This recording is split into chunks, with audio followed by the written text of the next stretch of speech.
वर्तमान विश्व में अमेरिका की जो सैन्य क्षमता है, उसका वास्तविक आकलन अमेरिका प्रायोजित ईरान-इज़राइल युद्ध में हो रहा है। वैसे तो दुनिया का हर कोना आज अमेरिका की जद में है। अमेरिकी मिलिट्री ऑपरेशंस दुनिया के किसी भी हिस्से में हो सकते हैं।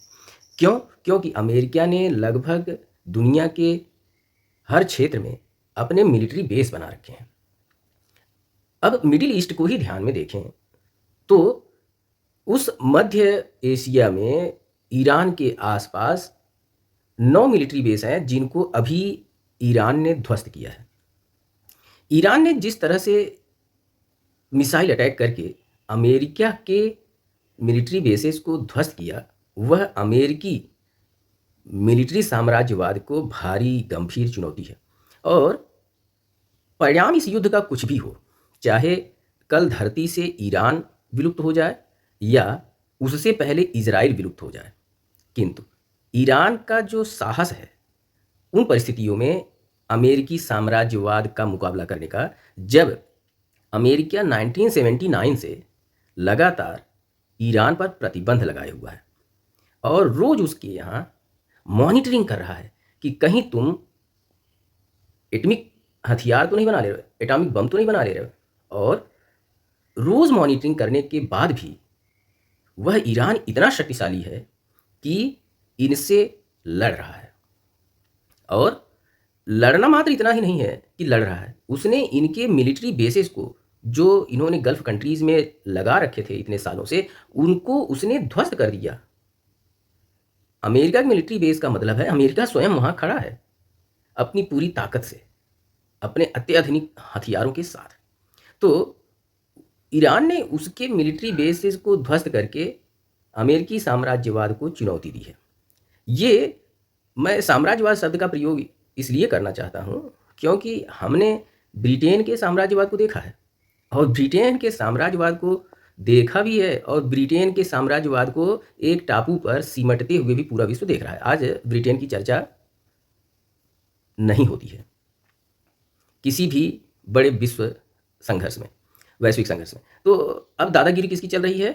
अमेरिका की। तो अमेरिकी साम्राज्यवाद इस तरह से कायम है कि उन्होंने दुनिया के हर छोटे बड़े देश पर, टापू पर अपना मिलिट्री बेस बनाने की कोशिश की है, जहाँ जहाँ बन पाया, और बहुत सारे बना रखे हैं।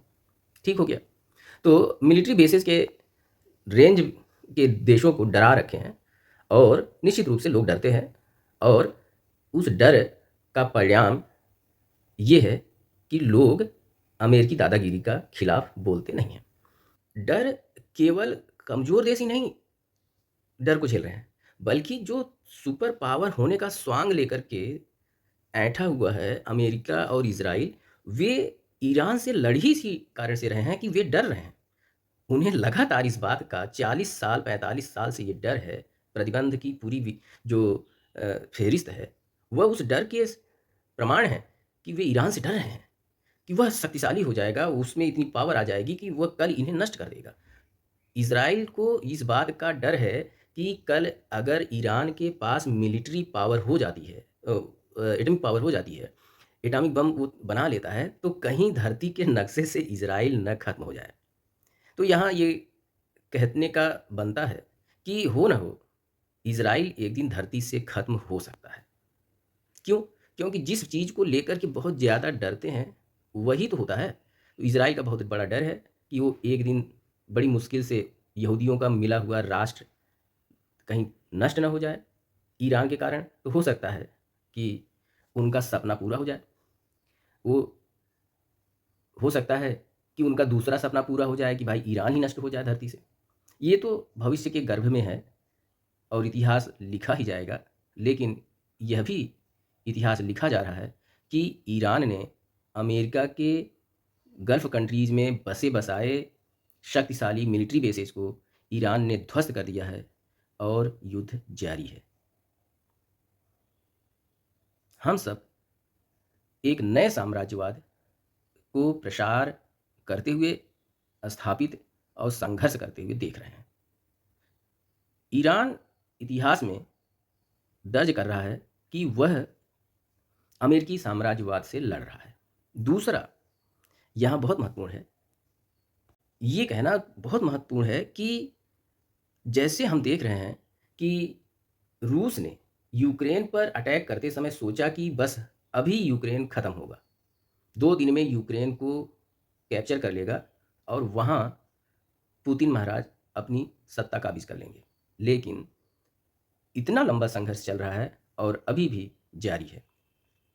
वो वही स्थिति ईरान, अमेरिका, इज़राइल युद्ध में होने वाली है। अमेरिका, इज़राइल की सोच थी कि सुप्रीम लीडर खामनेई की हत्या के बाद वो ईरान पर कब्ज़ा कर लेगा, वहाँ की हुकूमत को बदल देगा, तख्ता पलट कर देगा और बस पपेट पावर्स की माध्यम से ईरान को संचालित करेगा। लेकिन ऐसा नहीं हो पाया।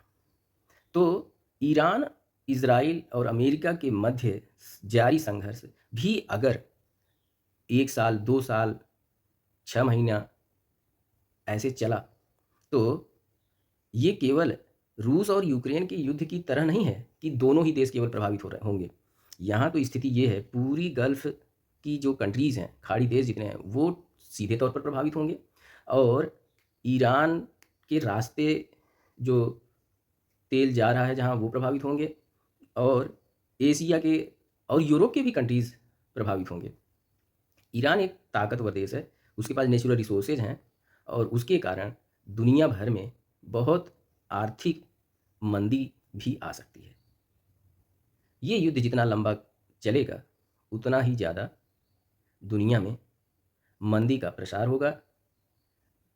2-4 लीडर्स युद्ध प्रायोजित करेंगे और झेलेंगे गरीब लोग, है ना? साम्राज्यवाद की परिणति अंतिम यही होती है।